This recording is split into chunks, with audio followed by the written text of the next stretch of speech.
Hi, this is Castani with One Avenue TV. Was this the first band of yours that you kind of came up with this name? The Blondies, we'd all been together for, it's been like 8 years. Oh, okay. It's been a really long time. That's we were awesome. all super young when we started. I think I was 10. Slowly became more serious throughout the years. Okay. We always, like, on the beginning years, it was actually the artificial Blondies is what we called ourselves. Okay, Because okay. we all had, like, dyed blonde hair. Okay, I was just gonna ask, like, so where did this... It was a really funny thing. And then when we finally sort of grew out of that, we were, like, no longer children. Uh-huh. We were like, what are we going to change the name to? And nothing felt right but the Blondies. And that still sounds like a little kid thing, you know? But it couldn't be anything else, you know? I'm not gonna lie to you, it really sounds like when I first heard the name, I was like, dang, this sounds like a UK band. And then so we were doing more research on you guys and come to find out that you are huge, like, lover of Arctic Monkeys, Beatles, and the Kooks and stuff. So besides those influences, like, are there any new up-and-coming bands that you're just like, I'm in love with? So for a long time, I really only liked British rock. Like, Okay. I liked the Beatles and I liked the Kooks and I loved the Arctic Monkeys. And I was like convinced, I was like, I don't think I like anyone that's from America. Like, I want to be a British rock band, you know? So like all my songs were inspired by that. And even on the last album, like Just Another Evening was like very like Beatlesque to me. And that's where that came from. But now, I went through this phase in my last year of high school. I graduated in 2016, where my teacher, actually, my English teacher, introduced me to Jeff Buckley. I'm not sure if you know who that is. Yes. And it just blew my mind. And I was like, oh my gosh. Like, I have to incorporate elements of this into my sound. Recently, it's been John Mayer, which I never thought I would sing, ever. And we have it here. All right. Now you have I'm saying right now, I fucking love John Mayer. Yes! I don't care. There was a point in time when I was younger and I would like hear Daughters, you know, on the radio. Yeah. And I was like, this is just so pop. I don't know, it's too corny or something. And it was really my good friend who turned me on to his guitar playing. Other than that, honestly, I've been really inspired by a lot of like younger Bay Area groups. There's this group called Local Hero that went to the same high school. I'm not sure if you ever heard of them. And I thought their stuff was just so cool, and the melodies were so cool. And it was like this whole indie rock thing, sound that I really liked. And then this group, Dizzy Balloon, who actually went to Piedmont High. And I ended up meeting the guy who was the lead singer at the show we did at Rickshaw Stop. I looked them up afterwards and I was like, holy shit, these guys were awesome. What is your first memory of music?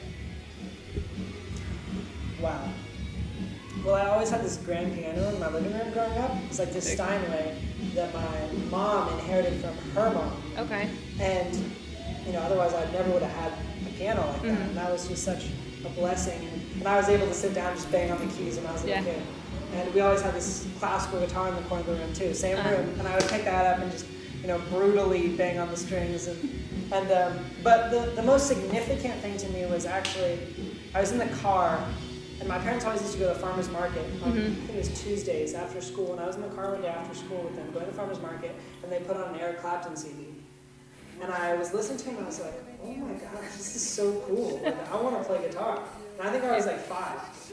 And, you know, a month later, like, I was taking lessons and I was trying to write my own songs. So that was like super significant to me. As we said before, you've got musical influences from Arctic Monkeys, the Kooks. Have you seen them live, or is there a live performance that you've seen that you're like, damn, that I wish slays? I had seen the Kooks. I wish, and I haven't, and I don't know if I ever will, which sucks. I don't know if I'll ever see the Arctic Monkeys either. I've watched so many live videos of them playing. They've just got such a heavy sound live. Yeah. You know what I mean? Yeah. I can't tell you which one exactly stood out to me, but I really like the song Pile Driver Waltz. And I feel like it kind of goes under the radar sometimes, and live it's just killing. So anyone who's just a great live performer, you know, it doesn't even necessarily matter how much I like the music.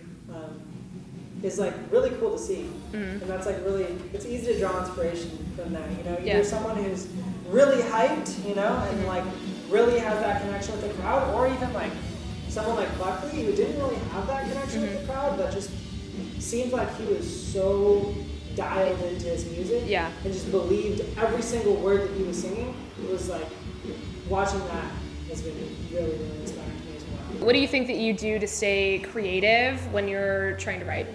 I just had writer's block like last week, and that sucked. I hate it. You know, a lot of the time, if I force it, it doesn't work. For me, it's really just about connecting to something real in my life, like some sort of emotion usually helps. Yeah. Because if there's nothing real behind it, it just never works out for me, at least. Like I've never really understood how people like could write for others, just like bang out songs, you know? Yeah.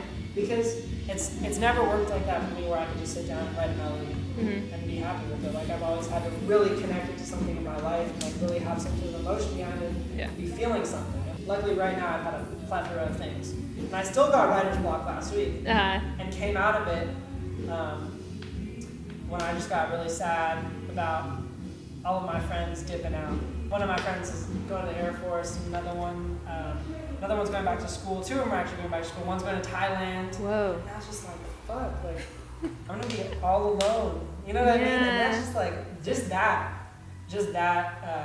really prompted me to write a song. So the last question, we know that you have a show coming up with a few Bay Area bands, Bay Area artists. So what else can we expect from you in 2017? I mean, okay.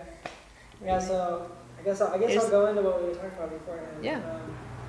So in 2017, there's going to be very soon. By the time this video is released, you're going to know about this. We're the first to hear about it. You know, but you weren't the first. They were the first. No. Yeah.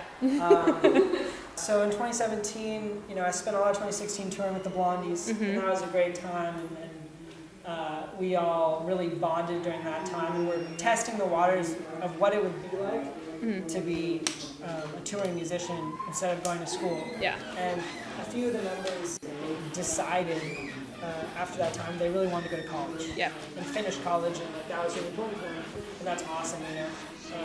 And we're all very happy for each other and what we're doing. But I always have to keep moving forward, and I can't stop because I graduated high school last year, and I'm not going to school.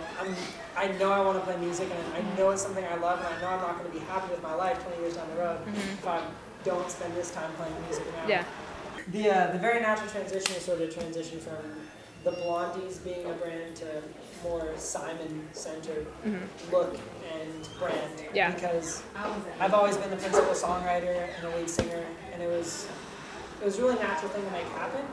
And since sort of no one else was necessarily sure if they were going to be there the next day or the next month or the next year, and I was really the one who was, you know, definitely going to be playing music. Yeah.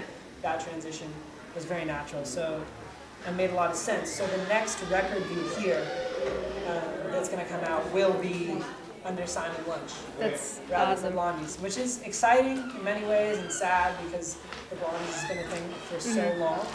The next record you hear will be under Simon Lunche, and that's really exciting for me.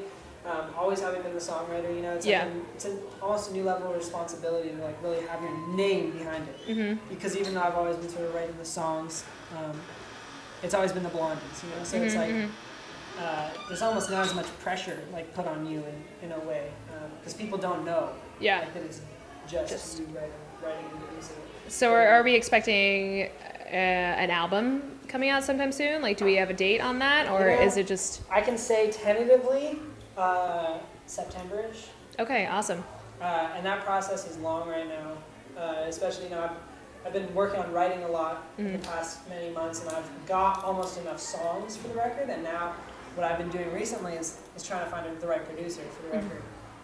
And I've really just been shooting for the stars. I've just been like picking people who like really have inspired me and things I've produced myself in the past and things like that I've listened to and just love the production of, like John Mayer stuff or Jellyfish stuff or Jeff Buckley stuff, like all that stuff that I really love. Like I'm shooting for the stars in that way because I don't want to sell myself short, you know.